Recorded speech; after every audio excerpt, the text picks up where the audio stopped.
Look in your closet. Your favorite blue jeans are the product of more than a century of continuous innovation and improvement. Today, you can get your jeans in all kinds of denim colors, but the classic pair of dungarees will always be blue. This is the story of the blue in your blue jeans.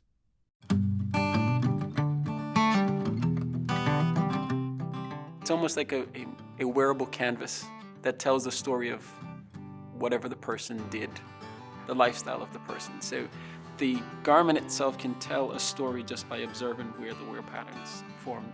And indigo, because it is not a soluble dye, it sits on the exterior of the yarn. And that is why when that color chips off, you get the variations of blue.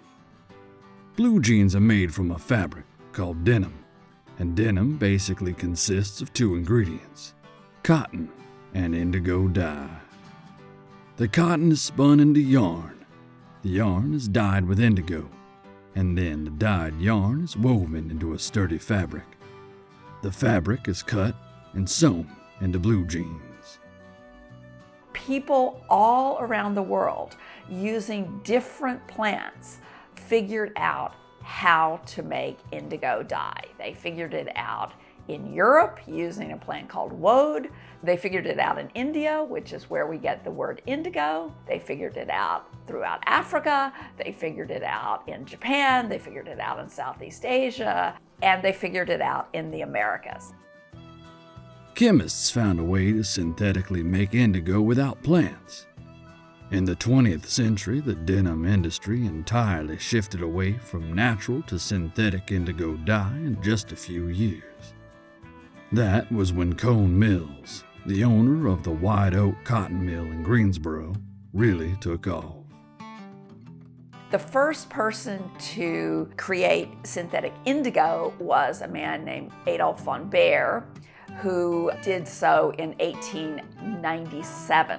And von Baer's invention really changed the world. And one of the big effects was on British India.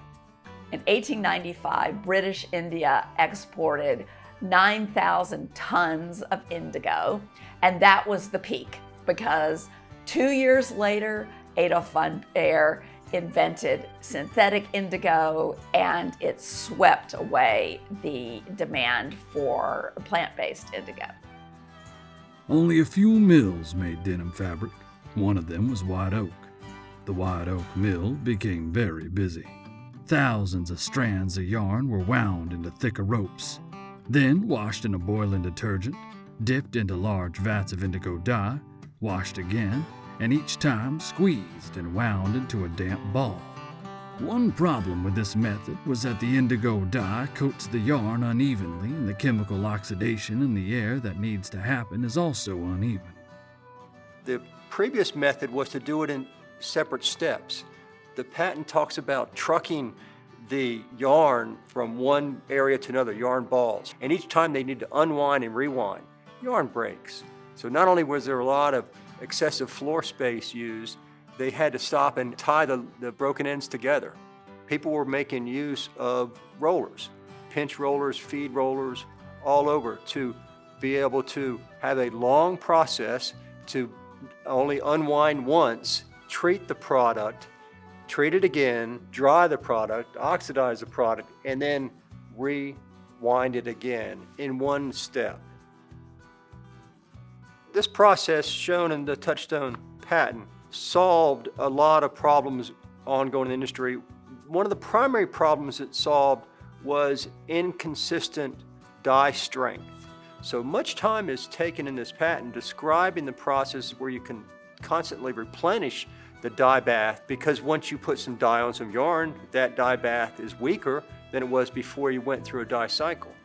The Touchstone patent shows in the textile industry a way to condense processes into a constant flow assembly line, so to speak, that brought together all these separate steps into one line for tremendous efficiencies and consistency of product. A person who masters a dyeing process, a dye master, is like a kitchen chef. They might even touch, taste, smell the dye batches just to make sure the mix is right. I'm a designer, Wrangler, Contour, which has both Wrangler and Lee. We tend to cut from each specific roll, each lot, so we can have that shade consistency. But even as you go from roll to roll, you still want to have tolerance, right? Just how much it skews one way or the other. So the dye master is crucial in that aspect. To control that consistency is very, very difficult. Today, we owe our deep blue jeans to dye master Floyd Virgil Hayes of the White Oak Cotton Mill. Floyd gained employment at the White Oak Mill sometime around 1925. Hayes found himself in the dye house where he made dye liquor for the indigo vats during his shift. Eventually, through trial and error, he perfected the recipe. When they ran out of dye liquor, someone would get him at his home so he could keep the dye boxes filled and cranking out deep-tone blue yarn. When I saw the exhibit, immediately I was drawn to the picture of Mr. Hayes. And interestingly enough, I was drawn to it because after being in this industry for 20 years, one of the things that was always with me, it wasn't the focus, but it was always present, was I didn't see people that looked like me in its history.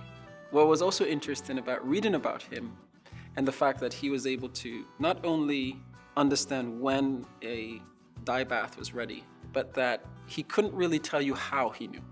I just felt inside of me that it was one of those ancestral things, where it just passed on to him, and he just happened to find himself in the environment that brought forth that which was in him out to say, well, I know this. I don't know how I know this, but I know this. Today, continuous innovation and improvement is still needed in the making of blue jeans. In 1897, BASF introduced the synthetic variety that we use today. The process of putting it on the yarn is pretty damaging to the environment because it produces so much polluted water or water that needs to be treated.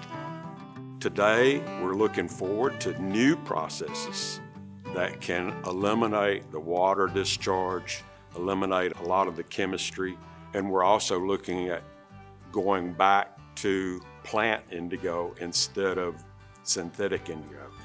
So if we can implement a new way of dyeing, then we can improve the environmental footprint of the overall supply chain. And all this work is happening right here in Greensboro.